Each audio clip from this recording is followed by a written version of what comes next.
Hello and welcome to today's episode of Beyond the Pedal.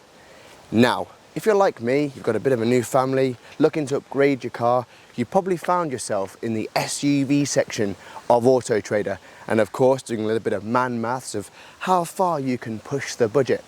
Well, anyway, of course, it's something I've also been looking at. However, today I'm getting to actually try out a little something that, actually already I'm very impressed with. It's the Alfa Romeo Stelvio. Today, we have a bit of a review. We're going to talk about the exterior, the interior, how it drives, and of course, my verdict of the Alfa Romeo Stelvio, my humble opinion, if you will. So, without further ado, let's go check out the exterior, interior, what it drives like, all the above. Review time.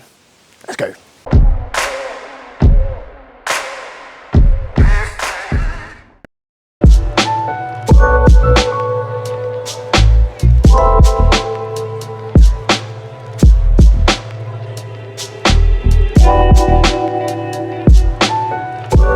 Right, here we go. Look at this thing. I mean, it's Alfa Romeo.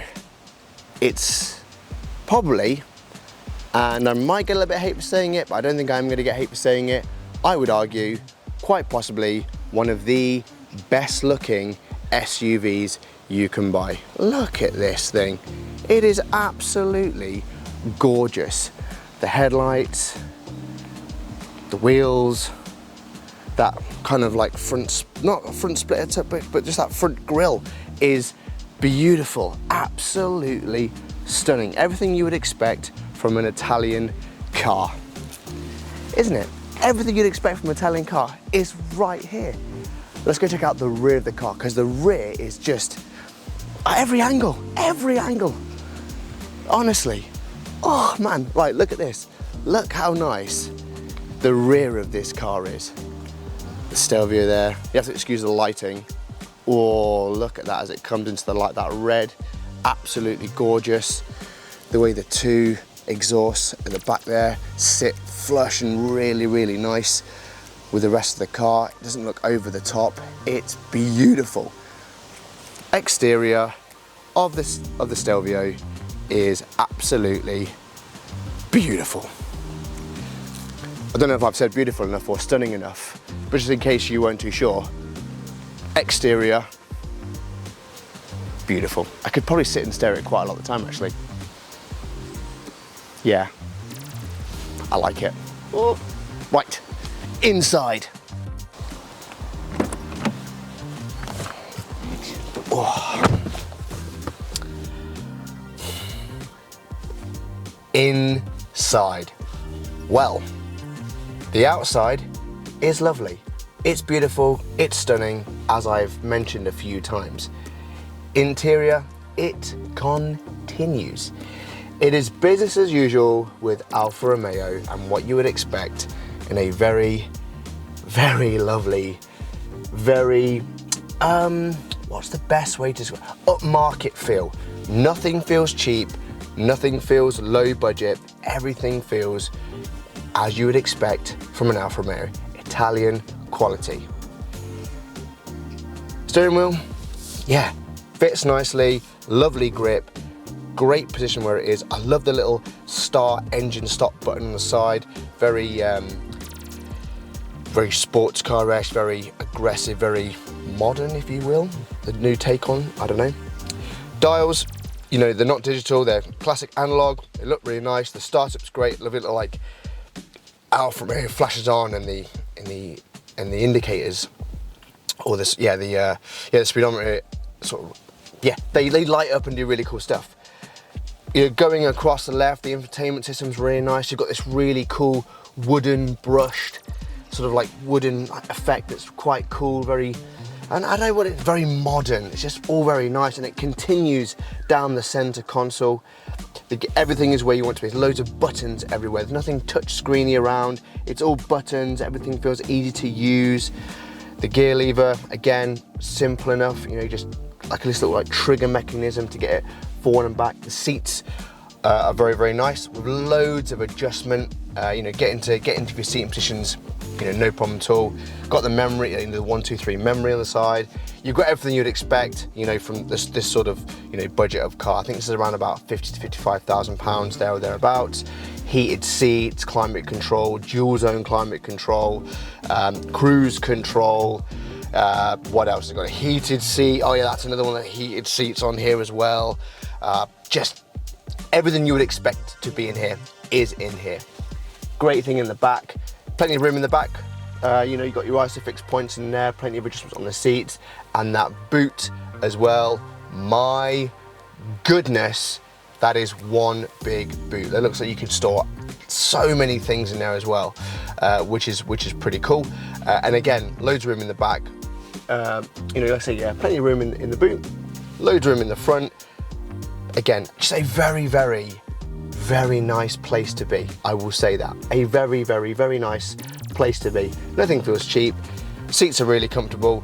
Driving position's really nice. Nothing scratchy, just all leather, leather, leather, leather, leather, leather. Beautiful. Yeah, there you go. Interior, exactly what I expect it to be from Alfa Romeo. Now, let's do the classic. Let's go and take it for a drive. Let's do that. Yeah.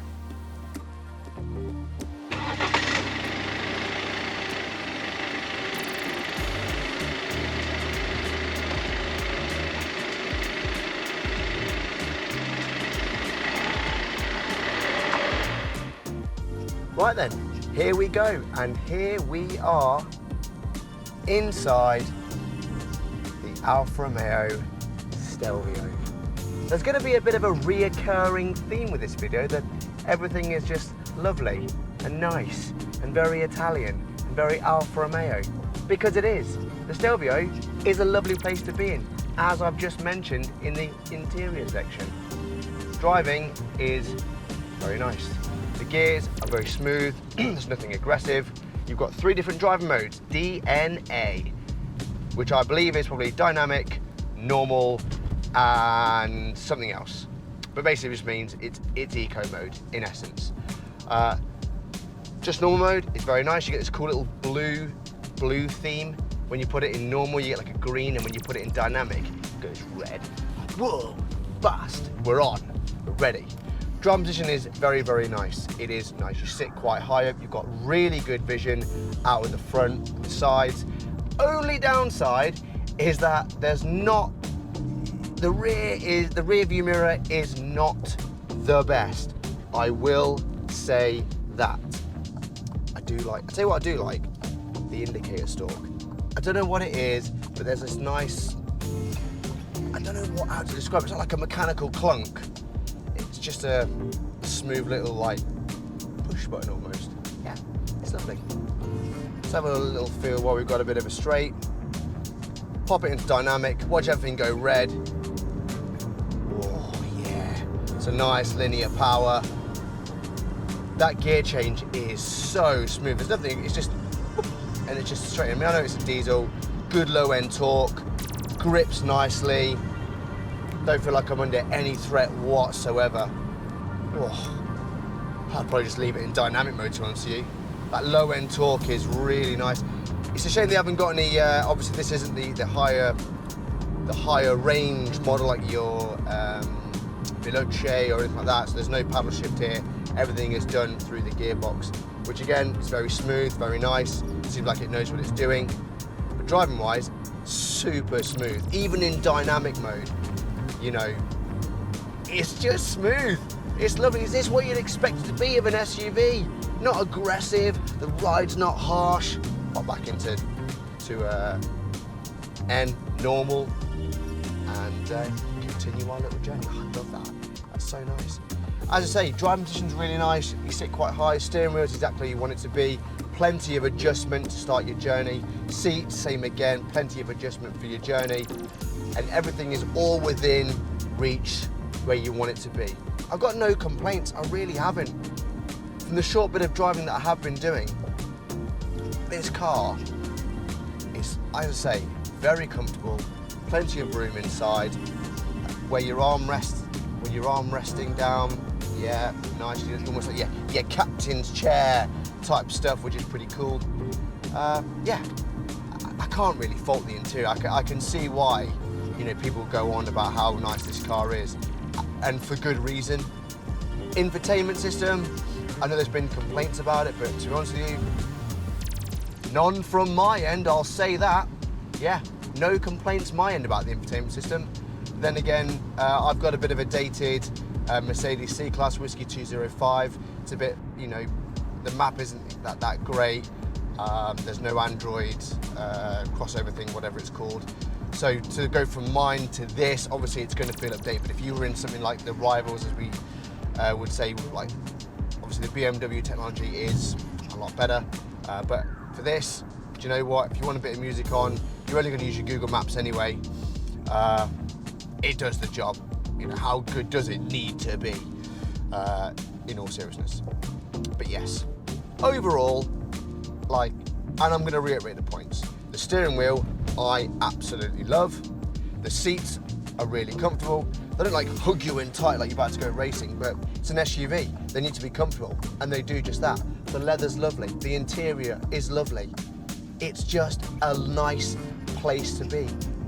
As I said in the interior part of the video, there's nothing feels cheap in here. Everything feels upmarket. You're getting what you pay for, 100% without question. Yeah, driving this car, it's smooth. It's got a nice bit of torque behind it when you want to have a little bit of fun, maybe on the country roads. It feels planted when you're going, you know, around about. Just had a little bit of B-road, a little bit of a straight, pop it in dynamic. Oh, I'm gonna have a little bit of fun, I'm gonna go for it. You know, obviously it's not gonna blow your mind off, but you know what? Just leave it in dynamic, have a bit of fun. It's the speeds there when you want it. Brakes, yeah, brakes are all right. You know, brakes are all right. It downshifts nicely. The brakes are very much, very Italian, very braking, braking, braking, brake. So there we go. But otherwise, nice acceleration, lovely handling, nice steering rack, everything is exactly where you want it to be. It turns when you want it to turn. You know, if you're looking for an SUV that's gonna give you a little bit of a smile whilst being comfortable, whilst you're doing the school run or just getting the shopping or taking the dogs, it's gonna do that. So let's head back to the outside for a bit of a verdict. Verdict time. Final verdict then of the Alfa Romeo Stelvio. First of all, exterior, as I've said many times, it's lovely, beautiful to look at. Honestly, I could just sit and just look at it all day. The curvature, the lines, the lights, the rear, the exhaust tips, just all of it. It is a lovely car, as I've kept saying throughout this video. Interior is exactly what you would expect from an Alfa Romeo. Well built, good quality, nothing feels cheap inside.